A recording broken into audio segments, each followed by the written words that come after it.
Full Moon sale காலை 9 மணியிலிருந்து இரவு 12 மணி வரை ஆகஸ்ட் 27 ஒரு நாள் மட்டும்.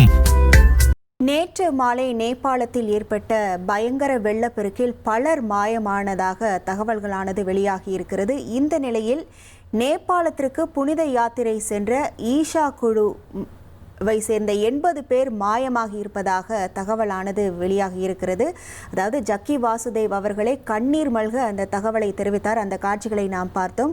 கூடுதல் விவரங்களோடு இணைகிறார் நமது செய்தியாளர் ரமேஷ்குமார். வணக்கம் ரமேஷ்குமார். தற்போது 80 பேர் மாயமாகி இருக்கிறாங்க அப்படின்னு சொல்றாங்க. இவங்களை பத்தி ஏதேனும் நேபாள அரசு தரப்பிலிருந்து தகவல் எதுவும் நமக்கு கிடைச்சிருக்கா? முழு விவரங்கள் என்ன? நேற்று நேபாளத்தில் ஏற்பட்ட காட்டாற்று பெருவெள்ளம் ஒட்டுமொத்த நேபாள தேசம் மட்டுமின்றி அண்டை நாடுகள் பலவற்றையும் முழுக்கி போட்டிருக்கிறது. இதில் 590 பேரை காணவில்லை என்று நேபாள அரசு தெரிவித்திருக்கிறது. இதில் சோகம் என்னவென்றால் ஜக்கி வாசுதேவ் அவர்களின் ஈஷா குழுவை சேர்ந்த 80 பேரையும் காணவில்லை என்று தெரிவிக்கப்பட்டிருக்கிறது. இந்த தகவலை ஈஷா பவுண்டேஷனுடைய நிறுவனர் ஜக்கி வாசுதேவ் அவர்களே அவர்களுடைய ஆதரவாளர்கள் மத்தியில் கண்ணீர் மல்க தெரிவித்திருக்கிறார். அவர் கூறியதை கேட்டு அவருடைய ஆதரவாளர்கள் மற்றும் பக்தர்கள் கண்ணீர் வெடித்ததை காண முடிந்தது.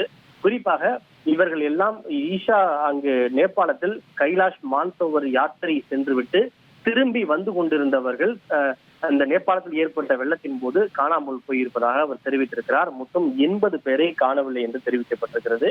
காணாமல் போன ஈஷாவை சேர்ந்த 80 பேரில் 34 பேர் ஆண்கள், 46 பேர் பெண்கள் என்று அவர் தெரிவித்திருக்கிறார். அதில் 3 தன்னார்வலர்கள் மற்றும் ஒரு மருத்துவர்களும் அடங்குவார்கள் என்று குறிப்பிட்டிருக்கிறார். அவருடைய நிலை என்ன என்பது தெரியவில்லை. அவருடைய தொடர்பு அவர்களுடனான அந்த தொலைபேசி தொடர்பு முற்றிலுமாக துண்டிக்கப்பட்டிருக்கிறது. செல்போன் அணைத்து வைக்கப்பட்டிருக்கிறது. அவர்கள் நிலை என்ன என்பது தெரியவில்லை என்று அவர் குறிப்பிட்டிருக்கிறார். குறிப்பாக அந்த காணாமல் போயிருக்கக்கூடிய 80 பேரில் அமெரிக்காவை சேர்ந்த 22 பேரும், கனடாவை சேர்ந்த 12 பேரும், ஆஸ்திரேலியாவை சேர்ந்த 11 பேரும், இங்கிலாந்தை சேர்ந்த 9 பேரும், ஜெர்மனை சேர்ந்த 4 பேரும், பிரான்சை சேர்ந்த 3 பேரும், நேபாளத்தை சேர்ந்த 3 பேரும், நெதர்லாந்தை சேர்ந்த 2 நியூசிலாந்தை சேர்ந்த மேலும் 2 மற்றும் பிலிப்பீன், லித்துவேனியா, போர்ச்சுகல் உள்ளிட்ட நாடுகளை சார்ந்தவர்களும் அடங்குவார்கள் என்று அவர் தெரிவித்திருக்கிறார். சம்பந்தப்பட்டவர்களை தேடி கண்டுபிடிப்பதற்காகவும் அவர்களின் நிலை என்ன என்பதை அறிந்து கொள்வதற்காக தானே இன்று காலை நேரில் புறப்பட இருந்ததாகவும், ஆனால் யாரையும் தொடர்பு கொள்ள முடியாதது, சாலை முற்றிலுமாக துண்டிக்கப்பட்டிருப்பது உள்ளிட்ட பல்வேறு காரணங்களால் தன்னால் அங்கு நேரில் செல்ல முடியவில்லை என்பதையும் அவர் வேதனையோடு பதிவு செய்திருக்கிறார்.